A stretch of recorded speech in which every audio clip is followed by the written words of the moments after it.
Welcome to Classic Storytime Hub. Tonight, we bring you The Satyr by Clark Ashton Smith, reimagined in English with a fresh cinematic style. A tale of forbidden desire, ancient forests, and a haunting presence that will chill your soul. Raoul, Count of Lafresnaye, was a man curiously blind to suspicion. Perhaps it was a poverty of imagination, or perhaps the heavy wines of Averoigne had dulled his instincts, but he never questioned the closeness between his wife, Adèle, and the young poet Olivier du Montoir. Indeed, Raoul wore their friendship like a badge of pride, pleased that such a radiant youth, already whispered of beyond Averoigne for his honeyed verses, should linger so often at his chateau. Olivier's ballads sang openly of Adèle's beauty, her dark flowing hair, her eyes like molten gold, her every charm etched into rhyme. Yet Raoul, who found poetry a baffling and irrelevant art, dismissed the verses as harmless fancy. To him, rhyme and meter were little more than riddles, and he remained deaf to the boldness that grew with each new song. That spring, the land awoke from its iron winter in a sudden blaze of warmth. The forests around Lafresnaye shimmered with tender green, their air perfumed by the first wild blossoms. Olivier came more often now, and Adèle welcomed him with a quiet eagerness. Together they wandered beneath the sunlit glades, speaking in tones beyond Raoul's comprehension.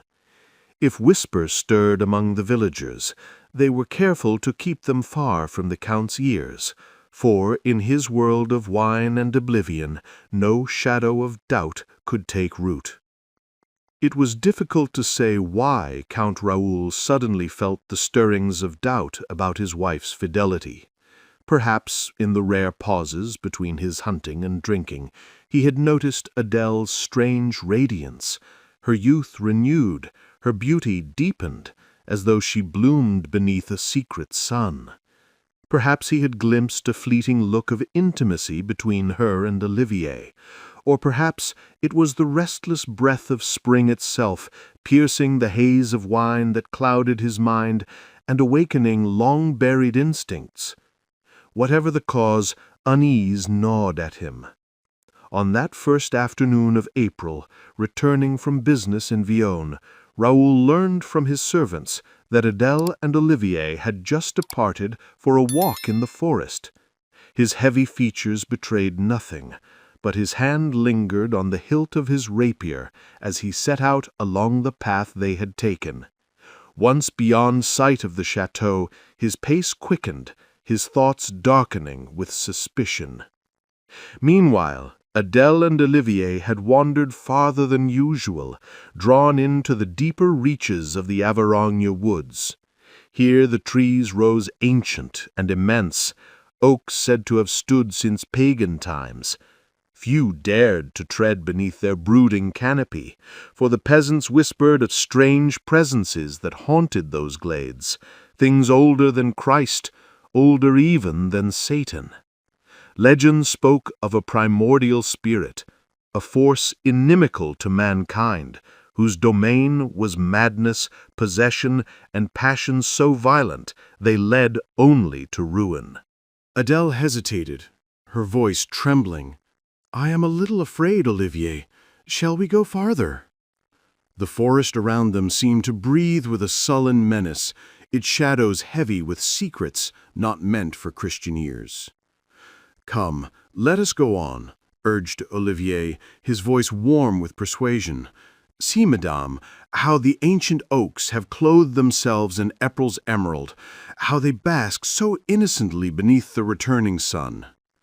Adèle hesitated. "But the tales, Olivier, the stories people whisper." "They are but shadows meant to frighten children," he replied with a smile. "Here there is no harm, only beauty waiting to enchant us." And indeed, the forest seemed alive with joy. The towering oaks and venerable beeches shimmered with newborn leaves, their branches radiant with spring's gaiety. It was difficult to believe the old legends of doom in such a place. The day itself seemed made for hearts burdened with unspoken love, urging them to wander deeper, farther. With gentle reassurances, Olivier drew Adele onward, and she yielded. The path, worn by beasts if not by men, led them into the heart of the forbidden wood. Drooping boughs bent close, enfolding them in green arms, while golden shafts of sunlight pierced the canopy to crown secret lilies blooming among the monstrous roots. The trees, twisted and knotted with centuries, bore the scars of forgotten ages, yet they exuded a strange wisdom, a tranquil welcome. Adele gasped with delight, blind to any lurking menace. Was I not right? What danger lies in harmless trees and flowers? Adele answered only with a smile. In that circle of sunlight, their eyes met with a new intimacy, a silent confession. Then upon the still air, a perfume drifted, slow, insidious, intoxicating. It spoke of languor, of surrender, of love unbound. Around their feet, blossoms unfamiliar and strange had appeared, heavy bells of fleshly white and pink, petals curling like serpents, and flowers whose hearts glowed like wounds of rose. Their eyes met as though struck by a sudden blaze of fire, and in that instant both felt their blood surge violently, as if they had swallowed some forbidden elixir.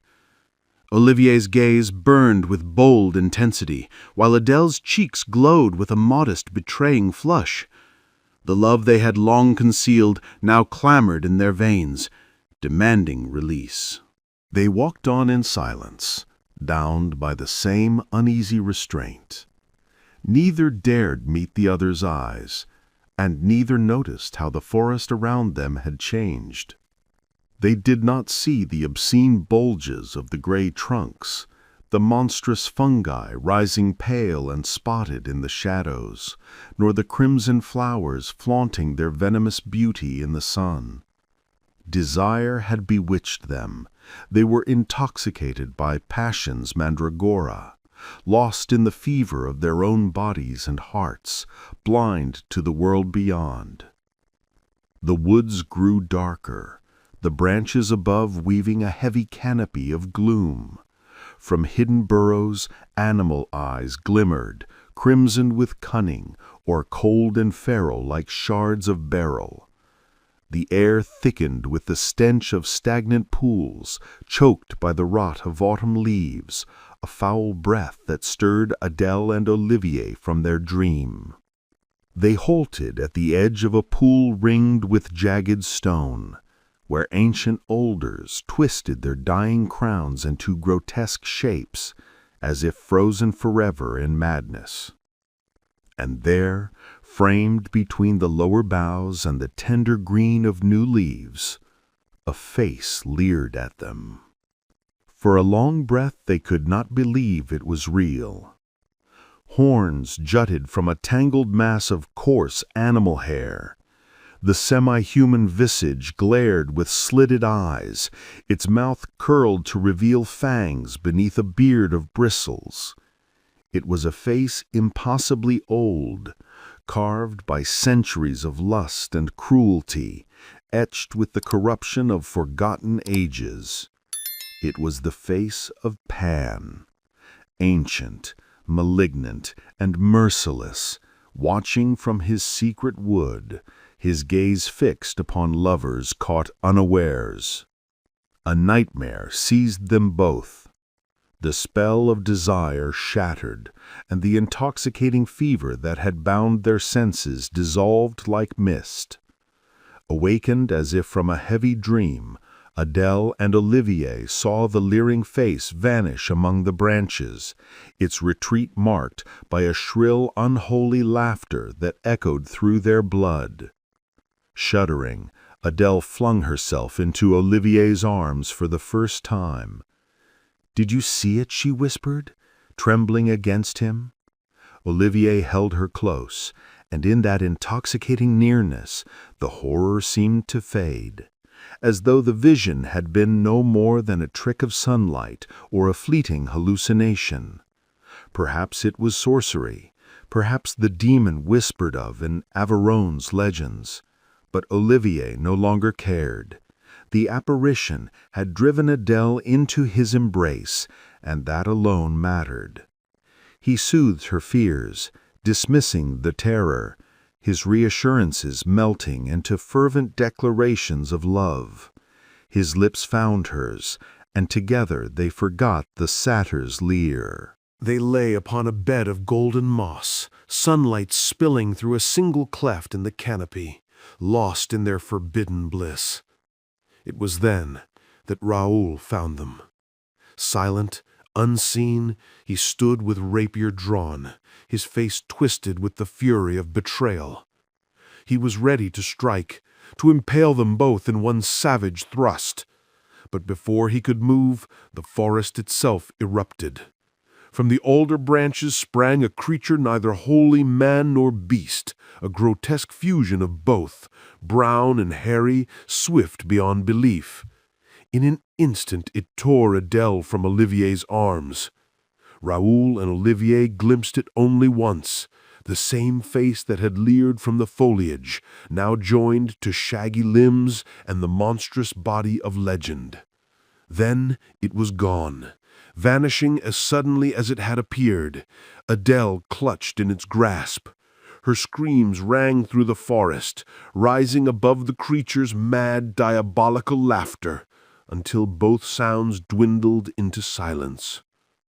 The woods grew still again. Raoul and Olivier stood frozen, staring at each other in stunned disbelief, the echo of terror lingering in the green hush around them. And thus the story ended. If you liked this journey into the worlds of classic literature, do not forget to support us by subscribing so we can tell you more.